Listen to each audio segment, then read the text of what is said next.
Performance. I'm Coach Mike. Today we're going to talk about a glute bridge progression.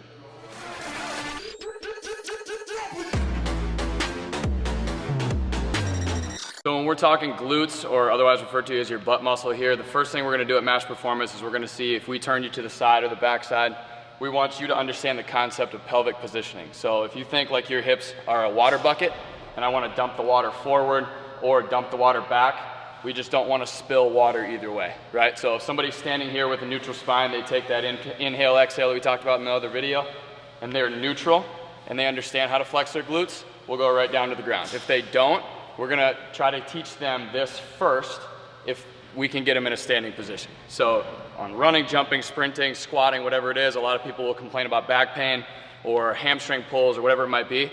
Typically what that is your hamstrings or your low back are turning into your hip extensors. So your glutes are your primary, your strongest hip extensors, which would mean that with a neutral spine, you can get your leg or your thigh past parallel, past neutral. Okay, so if we can't get to that position right here, sometimes we'll hear other strength coaches or other fitness facilities talk about glute activation or some other terms similar to that.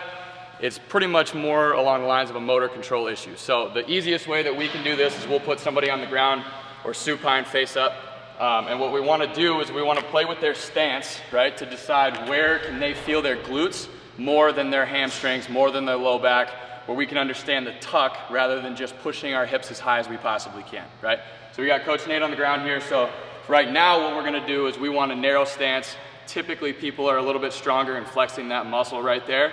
And then we'll take them wider. And what we'll start with is called an isometric or a hold, just so they can understand tension in that specific spot. They can breathe in that position and they understand where they're supposed to be before we turn it into dynamic or moving. Okay, so Coach Nate right here, he's gonna show me a couple good reps. He's tucking his butt here, okay? And then if he's a guy, I'll walk up, I'll just start punching him in the butt to make sure he understands it. But what we're trying to do here is we're trying to think about we're ripping the ground. If there's a piece of paper under us, we're trying to pull that paper toward us. And then I'm not really concerned about how high his hips get per se. I wanna see that his spine maintain neutral, his glutes are doing the action, and his hamstrings are as a secondary or a assistance muscle for that, okay? If he complains about low back tightness right here, if you want to just flip to the side here, Coach Nate. He's complaining about low back tightness. What we're probably going to see in a bad rep is he's just trying to get as high as he possibly can. So if we hold his shirt up a little bit, we got a lot of sway right there. That's what we'll see when people put a bar on their back for a back squat or a front squat and they complain about their low back hurting, or even as something as remedial as this. That's probably the issue, and that's what we're trying to target right here. So a good rep from there, if you just watch his belly, didn't move right off the bat, right? He's tucking underneath. He should be able to nasal breathe through this position with a soft belly. If he's holding his breath, he's creating too much tension here. He's just going too hard, okay? You're thinking too much about it. So what we'll do is then master the isometric on a narrow stance. Then we'll turn it into a little bit wider stance so we can hit what's called the glute med. You have a couple different muscles in your hip that externally rotate your femur or your thigh muscle or your thigh bone. So what we're trying to do here is we're gonna bring our feet together, push his hips up and contract the side of the hip as well.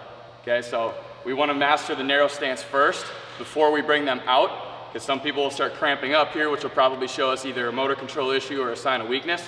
Once they get the isometric version of that, then we'll maybe throw a little weight on, a band, etc., and we'll make it a little bit more dynamic. Okay, typically when we're doing this, it's slow and controlled. Don't need speed on this here. Okay. And then after that, we'll go back to our narrow stance and we'll go one leg. Okay, what this is gonna do, it's gonna isolate one of them, and then we're also gonna take the hips and put them in an unstable position, so the fault on that is a hip drop, and we're trying to prevent that by keeping our hips neutral, driving through our heel, contracting our glute, our hamstring together, and then keeping our other foot just neutral out to the side there, or out in front, I'm sorry. Okay, so once he masters the isometric, we'll go in through reps. When he masters reps of body weight on the ground, we'll maybe elevate the shoulders, we'll put a weight on his back, etc. And then finally, what we're gonna do to make it a little bit more tricky for Coach here, we're gonna put his feet on a stability ball, a Bosu ball, etc.